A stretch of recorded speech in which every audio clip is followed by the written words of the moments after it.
Witam w odcinku poświęconym kałasznikowowi wśród pistoletów. Jak to się stało, że Glock zyskał tak wielką popularność? Jego twórca, Gaston Glock, miał dużo szczęścia, ale też temu szczęściu pomógł. Kiedy na początku lat 80. armia austriacka poszukiwała nowego pistoletu, Glock wymyślił go i skonstruował go od podstaw. Facet miał wtedy 51 lat i był inżynierem, menedżerem w fabryce wentylatorów. Miał też małą garażową firmę produkującą okucia do okien i drzwi. I co ważne, kontakty w Ministerstwie Obrony. Podobno kupił 4 pistolety: Beretta 92, Sig Sauera P220, CZ75 i najnowszą wersję Waltera. Prawdopodobnie był to Walter P38K. Rozebrał te pistolety, przestudiował ich budowę, a w urzędzie patentowym studiował zgłoszone patenty dotyczące pistoletów. Rok później sam opatentował pistolet Glock 17 i był to jego 17. patent, co pokazuje, że był człowiekiem bardzo innowacyjnym, pomysłowym i wiedział, to okazało się później, jak na swoich pomysłach zrobić wielkie pieniądze.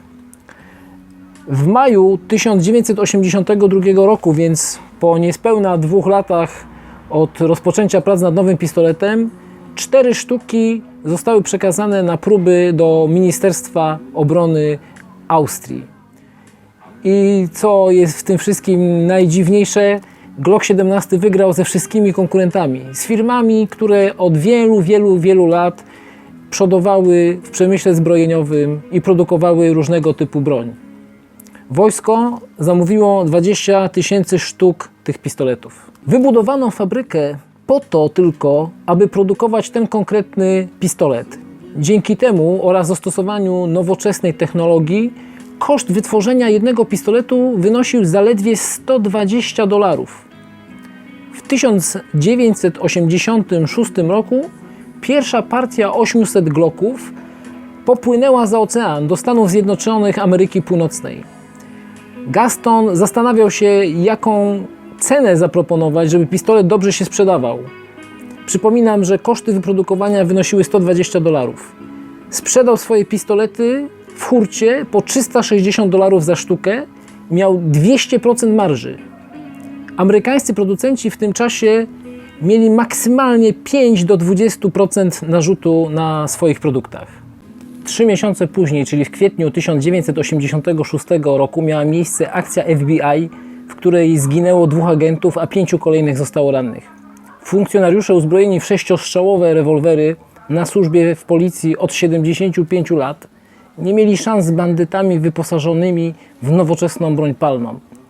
I w tym momencie na scenie pojawił się Gaston Glock ze swoim nowoczesnym pistoletem polimerowym, takim, jakiego potrzebowała policja amerykańska. Policja dostała Glocki, które miały 17 nabojów w magazynku zamiast 6 w bębnie. Mało tego, magazynek można było szybko wymienić. Pistolet był prosty w obsłudze, co istotne było szczególnie dla tych słabszych strzelców. Stawali się dzięki niemu bardziej skuteczni. Bez zewnętrznych bezpieczników, a mimo to bezpieczny. Dzięki polimerowemu szkieletowi był lekki, co może docenić tylko ktoś, kto przez cały dzień nosi przy pasie broń.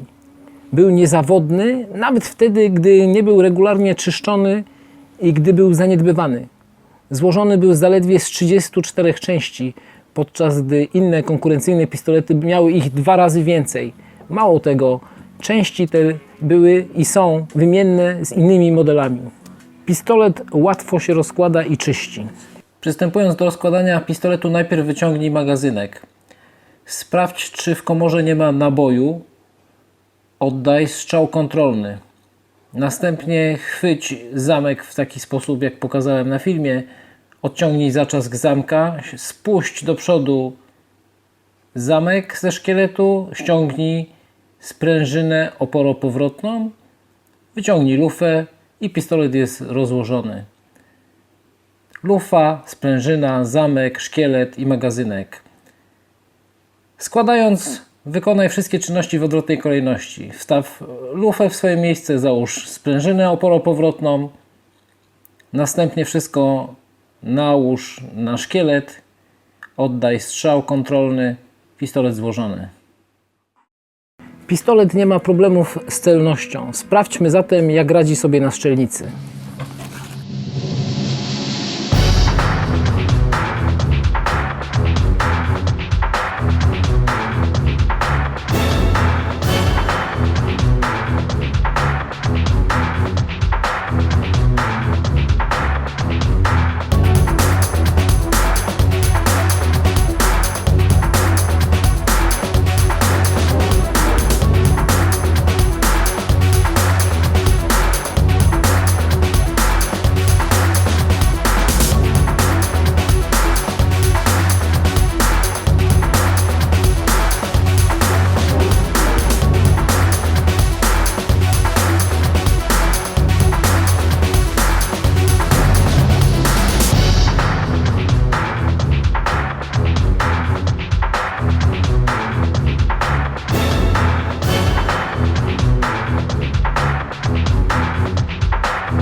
Glock zyskał wielką popularność dzięki reklamie, którą zrobiły mu media.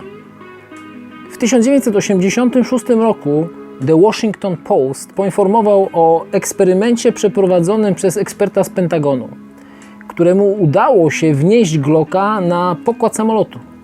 Na domiar złego libijski dyktator Muammar Kaddafi miał zamówić 100 Glocków. Później okazało się, że Glocka bez problemu można zidentyfikować w czasie prześwietlania na lotnisku. Poza tym Kaddafi nie kupił żadnej broni od Gastona Glocka, choć faktycznie jego przedstawiciele rzeczywiście pojawili się w firmie w Austrii. Zanim jednak prawda wyszła na jaw, w USA wybuchł wielki skandal.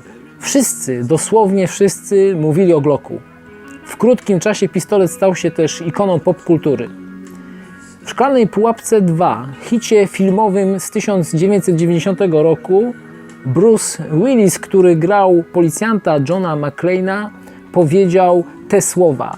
That punk pulled a Glock 7 on me. You know what that is? It's a porcelain gun made in Germany. Doesn't show up on your airport x-ray machines here and it costs more than you make in a month.